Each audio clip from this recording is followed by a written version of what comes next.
Civics अध्याय 8 बाजार में एक कमीज।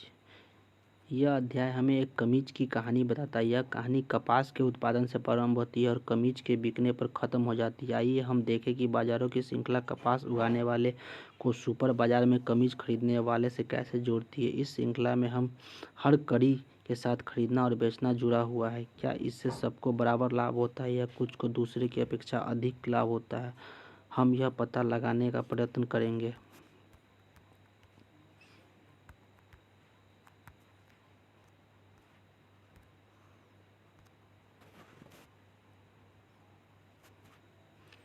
क्या स्वप्ना को रुई का उचित मूल्य प्राप्त हुआ? पहले पढ़ लेते हैं इसको। कुन्नूल में कपास उगाने वाली एक किसान स्वप्ना, जो कुन्नूल आंध्र प्रदेश की एक छोटी किसान है, अपने छोटे से खेत में कपास उगाती है। कपास के पौधे पर आए डोडे पक रहे हैं और उनमें से कुछ चटक भी चुके हैं, इसलिए स्वप्ना रुई चुनने में व्यस्त है। डोडे जिनमें रुई भरी है एक साथ चटक कर नहीं खुलते, इसलिए रुई की फसल इकट्ठा करने के लिए कई दिन का समय लग जाता है।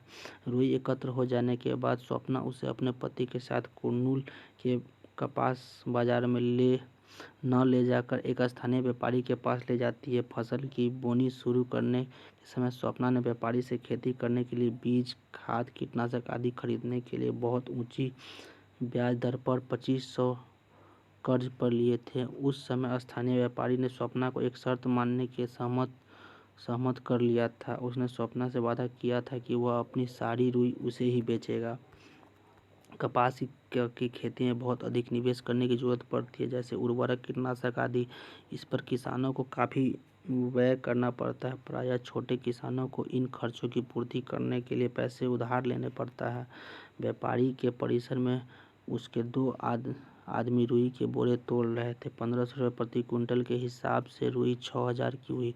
व्यापारी ने दिए हुए ऋण तथा ब्याज के 3000 रुपये काट लिए और स्वप्ना को 3000 ही दिए। स्वप्ना केवल 3000 रुपये पाई। रुई बहुत सस्ती बिक रही है, बाजार में बहुत रुई आ गई है। स्वप्ना, इस रुई को उगाने में मैंने 4 महीने तक जी तोड़ मेहनत की। आप देखिए इस बार रुई कितनी बढ़िया और साफ है। इस बार मुझे बेहतर कीमत मिलने की उम्मीद थी, स्वप्ना बोल रही थी।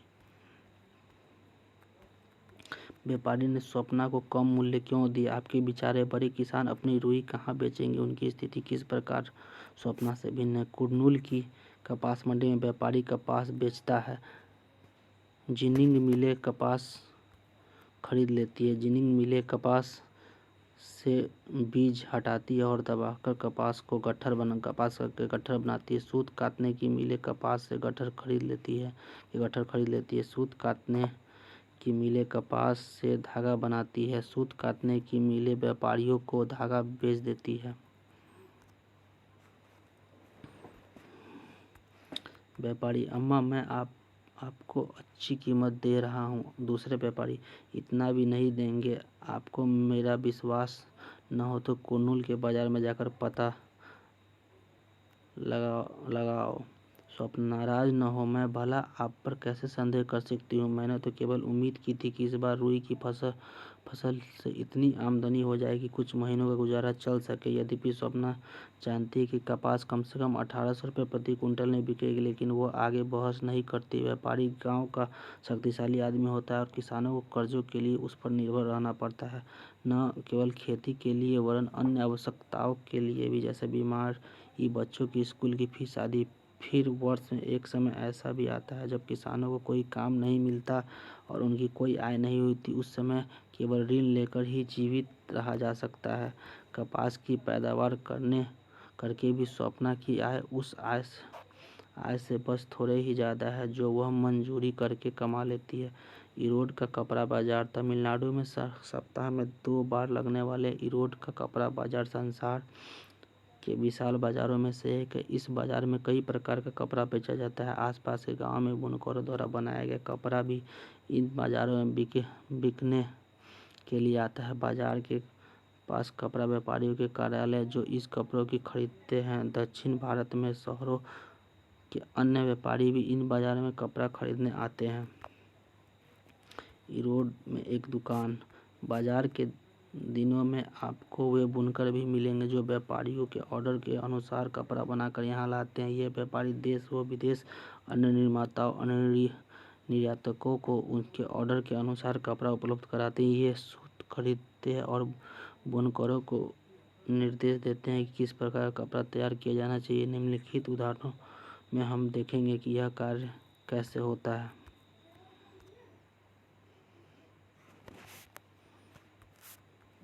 बाजार में यह व्यापारी की दुकान है। कई सालों में इन व्यापारियों ने देश भर के वस्त्र निर्माताओं से संपर्क स्थापित कर लिया, जिससे उन्हें ऑर्डर मिलते रहेंगे। वे अन्य लोगों से सूत खरीद कर लाते हैं।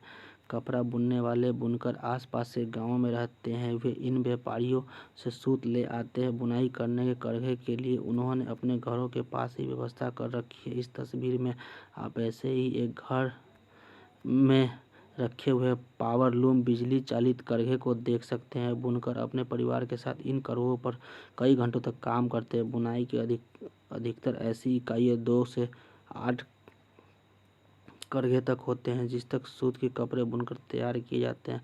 तरह तरह की साड़ियाँ, तौलिए, शर्टिंग, औरतों की पोशाकों के कपड़े और चादरें इन करघों पर बनाई जाती है। बुनकर तैयार किए हुए कपड़ों को शहर में व्यापारी के पास ले जाते हैं। इस तस्वीर में बुनकर शहर में व्यापारी के पास जाने की तैयारी में बैठे हैं। व्यापारी यह हिसाब रखता है कि उन्हें कितना सूत दिया जाए और बुने हुए कपड़ों का भुगतान उन्हें कर देता है।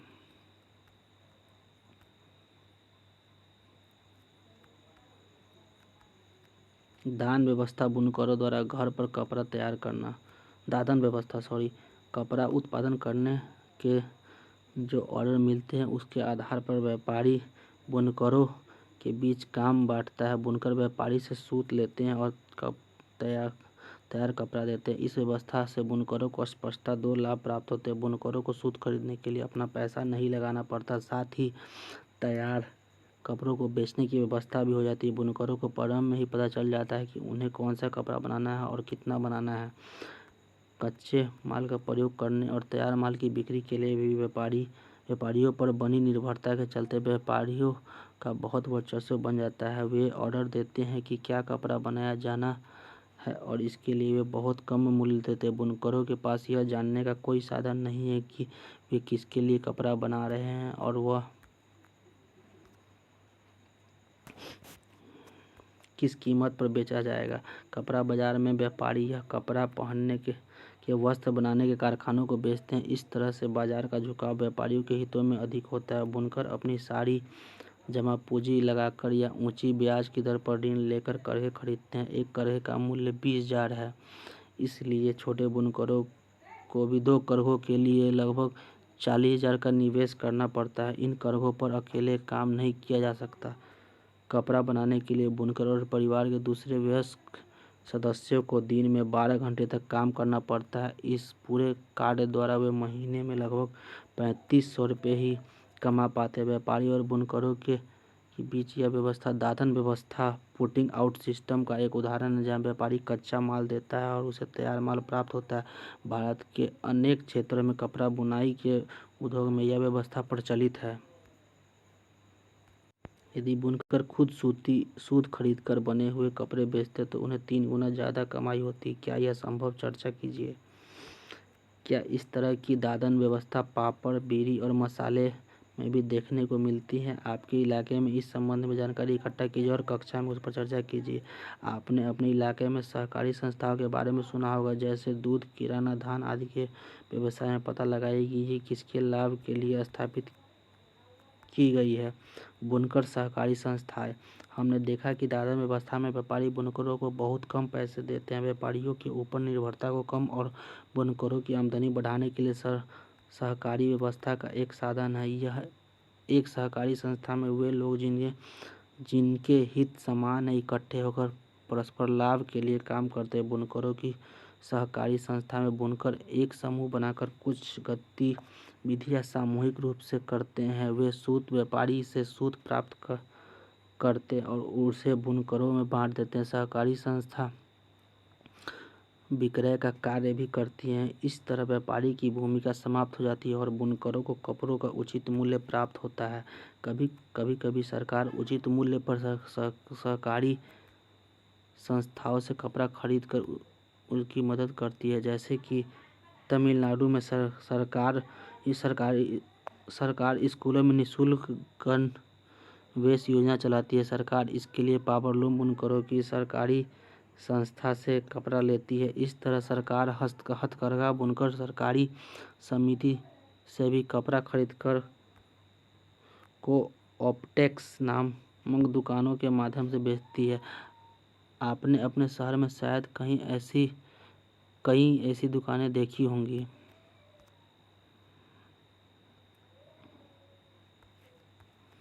दिल्ली के निकट वस्त्र निर्यात करने का कारखाना। एक गारमेंट फैक्ट्री में महिला मजदूर बटन टाँक रही है।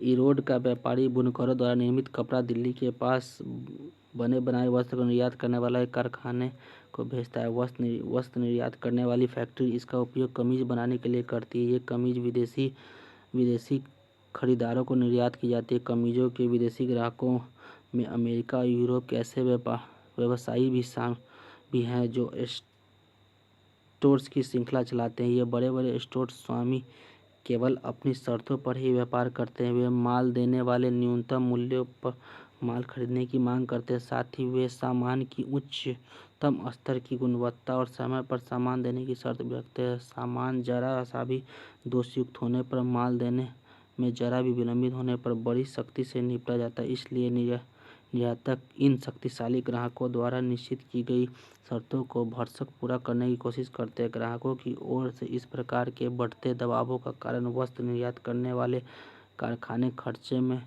कटौती करने वाले प्रयत्न करते हैं। वे काम करने वालों को जहां तक संभव हो सके न्यूनतम मजदूरी देकर अधिकतम काम लेते हैं। इस तरह से वे अपना लाभ तो बढ़ाते ही हैं और विदेशी ग्राहकों को भी सस्ते दामों पर वस्त्र देते हैं। विदेशों में खरीदार वस्त्र निर्यात करने वाले को क्या क्या उपेक्षाएं करते हैं। वस्त्र निर्यातक इन शर्तों को क्यों स्वीकार कर लेते हैं। वस्त्र निर्यातक विदेशी खरीदारों की शर्तों को किस प्रकार पूरा करते हैं।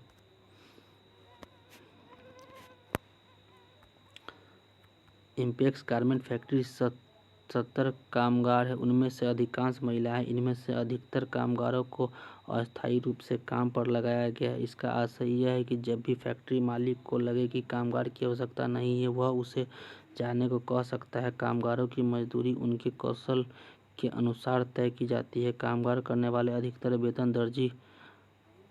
वेतन दर्जी को मिलता है जो लगभग 3000 रुपये प्रति माह होता है। स्त्रियों को सहायक के रूप में धागे काटने, बटन टाँकने, इस्त्री करने और पैकिंग करने के लिए काम पर रखा जाता है। इन कामों के लिए न्यूनतम मजदूरी दी जाती है।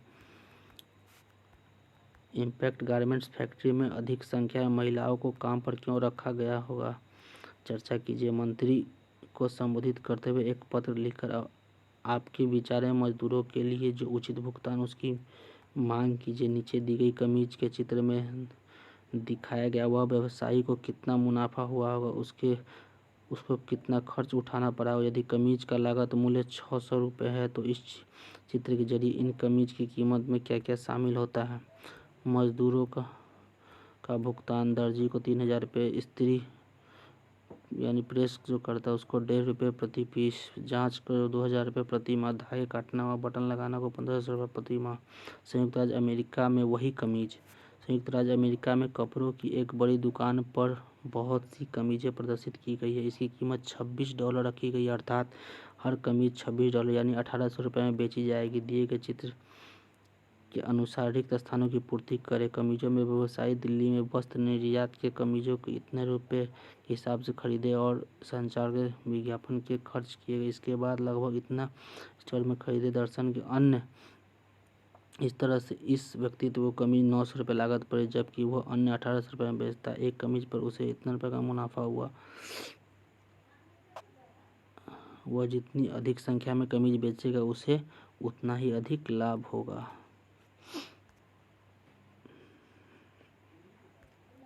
वस्त्र निर्यातक ने 300 रुपये प्रति कमीज के हिसाब से कमीज बेची। कपड़ा व कमीज लगाने वाले अन्य कच्चे माल का मूल्य 100 रुपये प्रति कमीज के हिसाब से पड़ा। कामगारों की मजदूरी 25 प्रति कमीज और कार्य चलाने का खर्च 25 रुपये प्रति कमीज की दर से हुआ। क्या आप वस्त्र निर्यातक को प्रति कमीज को मिलने वाले लाभ की गणना कर सकते हैं? गारमेंट फैक्ट्री के मजदूर, गारमेंट के निर्यातक और विदेशी बाजार में व्यवसायी ने प्रत्येक कमीज पर कितना पैसा कमाया, तुलना करके पता कीजिए। व्यवसायी बाजार में ऊंचा मुनाफा कमा पाता है, इसका क्या कारण है? आपने विज्ञापन वाला अध्याय पढ़ा है। चर्चा कीजिए कि व्यवसायी प्रत्येक कमीज पर विज्ञापन के लिए 300 रुपये की राशि क्यों खर्चा करता है। बाजार में लाभ कमाने वाले कौन हैं? बाजारों की एक श्रृंखला रुई के उत्पादनकर्ता को सुपरमार्केट के खरीदारों से जोड़ता है। इस श्रृंखला को हर कड़ी पर खरीदना और बेचना होता है। आइए फिर से याद करें कि कौन कौन से लोग थे जो खरीदने और बेचने की इस प्रक्रिया में सम्मिलित थे। क्या उन सभी को समान रूप से लाभ हुआ या लाभ की मात्रा अलग अलग लोगों के लिए अलग अलग रही? कुछ लोगों ने बाजार में लाभ कमाया हुआ, जबकि कुछ लोगों ने खरीद बेचने की कुछ खास लाभ नहीं हुआ। बहुत परिश्रम करने के बाद भी उन्होंने बहुत कम कमाया। क्या आप इस तालिका में उन्हें दर्शा सकते हैं? बाजार और समानता। विदेशी व्यवसायी ने बाजार में अधिक मुनाफा कमाया, उसकी तुलना में वस्त्र निर्यातक का लाभ मध्यम श्रेणी का रहा। दूसरी ओर वस्त्र निर्यातक फैक्ट्री के कामगार मुश्किल से केवल अपनी रोजमर्रा की जरूरतों को पूर्ति लायक ही कमा सके। इस प्रकार हमने देखा है कि कपास उगाने वाली छोटी किसान और ईरोड के बुनकरों ने कड़ी मेहनत की, लेकिन बाजार में उन्हें उनके उत्पादों का उचित मूल्य नहीं मिला। व्यवसायी या व्यापारी की स्थिति बीच के बुनकरों की तुलना में उनकी कमाई अधिक हुई है, लेकिन निर्यातक की कमाई से बहुत कम है। इस तरह बाजार में सब बराबर नहीं कमाते। प्रजातंत्र के अंतर्गत सबको बाजार में उचित मजदूरी मिलनी चाहिए, फिर चाहे वह कांता हो या स्वप्न। यदि परिवार पर पर्याप्त नहीं कमाएंगे तो वह अपने आप को दूसरों के बराबर समझेंगे कैसे?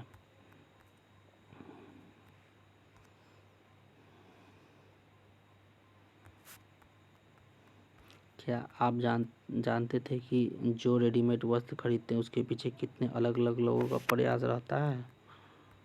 एक और बाजार लोगों को काम करने, चीज़ों को बनाने और बेचने का अवसर देता है जो वे उगाते या बनाते हैं। किसान यहाँ रुई बेच सकता है, बुनकर अपना बनाया हुआ कपड़ा। दूसरी और बाजारों से धनवान और शक्तिशाली लोगों से ही प्रायः सर्वाधिक कमाई करता है। ये वे लोग हैं जिनके पास पैसा है। आपने कारखानों में बड़ी बड़ी दुकानें और बहुत जमीनें।